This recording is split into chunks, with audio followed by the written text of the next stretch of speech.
Yeah. Well, guys, we made it. We made it. 168 students, 40 adults, 102 hours, 500 miles, 2 states, 3 complete costumes of a beaver, a corn cob, and a hot dog. We made it back. Yeah, guys, it was an awesome camp, and we are super excited to be able to bring it to you today. And so this morning, I wanted to tell some stories, right? You guys have already heard some. I want to give some examples, but I also want you to be encouraged. I want you to be encouraged, and I want to challenge you to make sure your faith is not just a camp faith, not just a Sunday faith, but is an everyday walking with Jesus faith. And that's not just for the kids, that's not just for the students, that's for the parents in the room. The challenge to make every single day life walking with Jesus. So we're going to do that. We're going to look at Hebrews 11 today. But before we get into that, I want to just share some stories. So for those who know me, this is my 6th camp. There is one activity that I love more than others, and it is this thing known as the blob. Okay? And I've had this dream, and so I'll explain what the blob is to you real fast. The blob is this pillow in the water, and there's a picture right there of it. Yeah. And there's one person on the end, and one person jumps on the other side, blasting the other person off. And my dream has been to skip a kid, like skip him across the water. Like that's when I know I've made it, you know? But somehow in my desires, someone had the bold idea. They're like, hey, Brad, let's get 2 guys, Max Martin and Jay Kenworthy, and let's see how high we can get you. And so that's this story right here. And I know you might be thinking, wow, Brad, you look really athletic. I did not end well. And I remember getting out saying, I don't know if it's possible to break a kidney, but that's what it felt like. So you have that experience. Another experience I want to show you is something that's become part of a tradition over the last several camps, and it's been our annual Mario Kart race. We want to show that up, the Mario Kart race. There we go. There's some pictures of our students. Yeah. This is from our high school heat. We did a middle school and then high school heat. And guys, who won? What cabin won? Cabin 1. There you go. Representing Cabin 1. Yeah. That's the fun tradition. Everyone dresses up. It's great. But one thing that I think is just beautiful that we see every single camp is, and you guys have seen it this morning, we see our students worship. We see our students with energy, with enthusiasm, with their whole hearts, sing praises to God. Here's an image of that right there. And like I said, this is my 6th camp, and I don't know if I've ever seen the amount of students get together and just be like, hey, we're going to worship God together. And it was just a beautiful thing to see all of our students up there at the front just worshiping God with everything they have, hearts fully willing to just give everything they had to Jesus.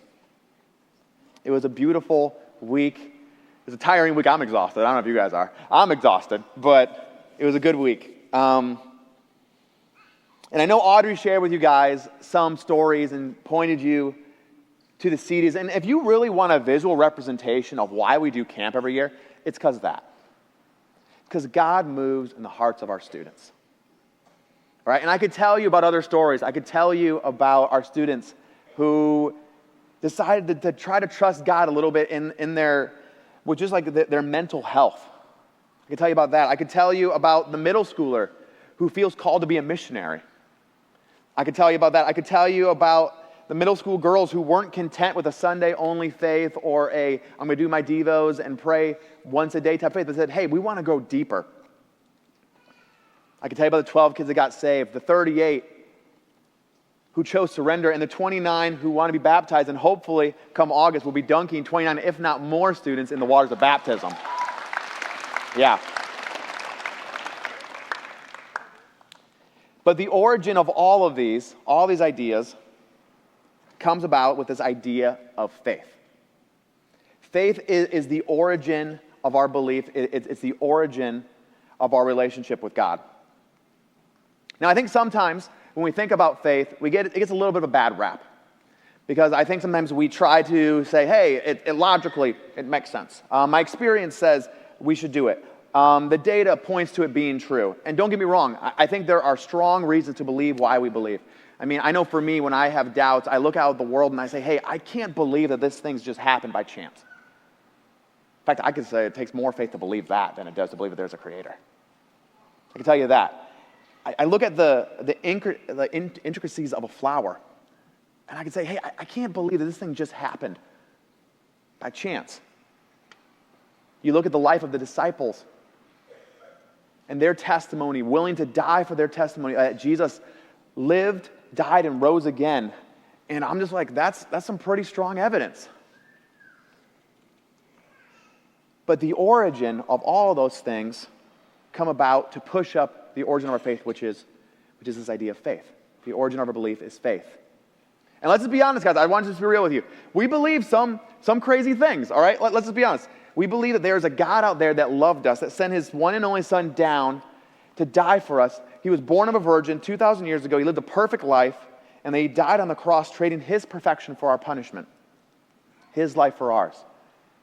We believe all of these things grounded on the idea of faith.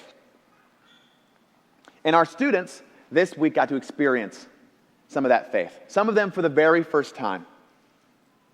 But now the challenge is directed towards you guys as parents. As our students come home encouraged, enthused, ready to take on the world, wanting to change things, how will you steward that? When your student wants to do something that may be outside the norm, that maybe requires a little bit of risk, but they feel like God is calling them to do it, are you going to be someone who's going to discourage that? Or are you going to be someone who's like, you know what? We're going to pray in this together, and I'm going to encourage you to run after whatever God's calling you to. What is faith going to look like in our homes? Because here's the thing. Parents, as much as we try here on Sundays to pour into your students, and we do like Wednesdays and Thursday night Bible studies, which we'll be doing this summer, the main disciplers of your kids are going to be you. That's the main truth right there. That's the bold truth. And you know, over the last several weeks, I've been able to go to a lot of different open houses with some of our graduates. Be able to go there and, you know, hang out with them and eat their food. It's great. But Audrey and I, we don't show up in the pictures, not that much. And that's okay. But you guys do, because you guys have the most amount of time with them. And my encouragement is to take that role seriously and to steward the faith of your children and encourage them to run after whatever God has called them to do. But in order to do that, in order to understand this type of faith, I think we have to understand what is this faith. So Hebrews 11, oftentimes called the Hall of Faith, gets into this idea, and it goes through many different characters and stories. It talks about Moses, talks about Noah, talks about Enoch. But in the first verse, it talks about what is faith. And it says this in Hebrews 11, verse 1. It says, "Now faith is confidence in what we hope for and assurance about what we do not see." Faith is confidence. It's in the unknown. And this isn't just a blind faith, but rather it's an assured faith, right? There's some assurance behind it. There's some strength behind it. There's some stability behind it. And so because of that, we can have confidence. And it's not confidence in our own ability. It's not confidence in our own creativity. Rather, it's confidence in the one who we know is able to overcome any circumstance. And we know if God is for us, what can stand against us? It's a bold faith. When I was 18 years old, I felt called to ministry. And I can tell you the exact day. I was working out with my basketball coach. It was the summer between my junior and senior year. I was on the rowing machine. And at that time, if you would have asked me, Brad, what do you want to do with your life? I would have said, I want to go to Oklahoma and chase tornadoes. That was the dream. Yeah. I was really into it. I was inspired by the movie Twister. They're making a sequel. I'm excited for that one too. But that was the dream. That's what I wanted to do. But as I was working out that day, all of a sudden, I remember God just placing this idea in my head of ministry. I'd never thought of it before. And I'm like, ministry? Okay, I don't know what that is. But God wouldn't let that idea leave my mind. And something that I kept I'm like, okay, God, trying to pursue it. But there was a problem. And the problem was that up until this time in my life, I had a little bit of a stutter. And when I say a little bit, I had a stutter. It wasn't good. And my parents, in trying to be wise, were like, Brad, you can't talk that well. and you aren't going to make that much money. But thankfully, they let me kind of still pursue it. And so as I graduated from high school, I started volunteering with our church's youth ministry with our 6th grade boys. 6th grade boys, where we at? Yeah. That was a little weak, but we'll work on that. But I remember working with them and then going to community college, then to Moody Bible Institute, and then down here to Eagle, where now Ted asked me to do the announcements every single week. So take that, talking. Yeah, there we go. But it was something that in the beginning, me and my parents, we couldn't see the end result. We couldn't see the fulfillment of it. But because we walked through it, we were able to kind of see how God was able to design this plan. And I can tell you that my parents are some of my biggest supporters, and they tell me often, like, Brad, we're so proud of you. I can tell you about that. I can tell you about Petula. You guys know Petula Myers, our missionary to Bosnia and Herzegovina. She's been there for 20 years. She's been there for 20 years, pouring in her life into a country that has less than 800 believers. It was a country where she didn't know the culture, she didn't know the language, and yet she felt called, and by faith she went. This is the type of faith I like to see in our students. Now, I'm not just saying to be missionaries or to be pastors, but it is this type of bold faith that says, you know what, I can't see the end result, but because I trust God, I'm going to walk in it.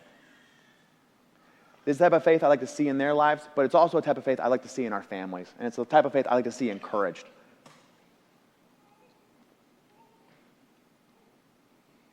A bold faith willing to do anything and go anywhere.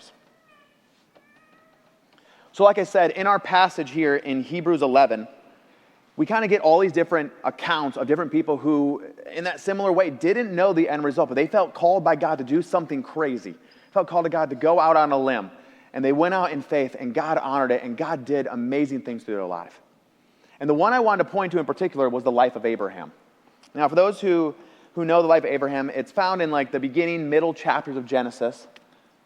But in this, it kind of talks about just a brief overview of what Abraham did and the faith in which he lived. It says this in verse 8. It says, by faith, Abraham, when called to go to the place he would later receive as his inheritance, obeyed and went, even though he did not know where he was going. By faith, he made his home in the promised land like a stranger in a foreign country. He lived in tents, as did Isaac and Jacob, who were heirs with him of the same promise. For he was looking forward to the city with foundations, whose architect and builder is God. Abraham believed God, even though it sent him to an unknown land where he didn't know where he was going, where he had to depend on God, but he trusted him, and God came through. Parents, is this the type of faith we want to see in our kids? Or do we not? Because, honestly, this is how faith works, right? Faith is this type of idea where it's saying, hey, you know what, God, you're the leader of my life. You're the Lord of my life, not just for my eternity, but also for my present every single day. And if that's true, I want to follow you. Like I said earlier, it's grad season, and what I try to do when I go to these grad parties, I try to write out a little card to our grads, and a common verse that I'll use for them is Proverbs 3, 5, and 6. For those who don't know the verse, it kind of says something like this. It says, trust in the Lord with all your heart, lean not on your own understanding, in all your ways submit to him, and he will make your path straight. Very rarely in the Christian life do we get a full picture of what's going on. Very rarely. In fact, I could say probably never. Often we just get the next step. And the question is, are we willing to step into that? Step into that faith, even if it involves risk, even if it involves surrender, self-denial, are we willing to step into that, into faith? And I think sometimes when we view faith, we kind of get this idea of like safety and risk. So imagine like safety's on this side and risk is on this side. And you might be thinking, well, Brad, are you just telling me to live completely like just risky all the time? No. I think that's where us as parents and as adults come in and be like, okay, guys, I know you're enthusiastic, I know you're energized, but let's have wisdom. I think that's our role. But I don't know, I don't want to land so far on this side, so far on the safety side, that I never give my kids, I never give my students the chance to actually grow in faith. The chance to actually see God come through. To see his faithfulness. To see that he is exactly who he says he is.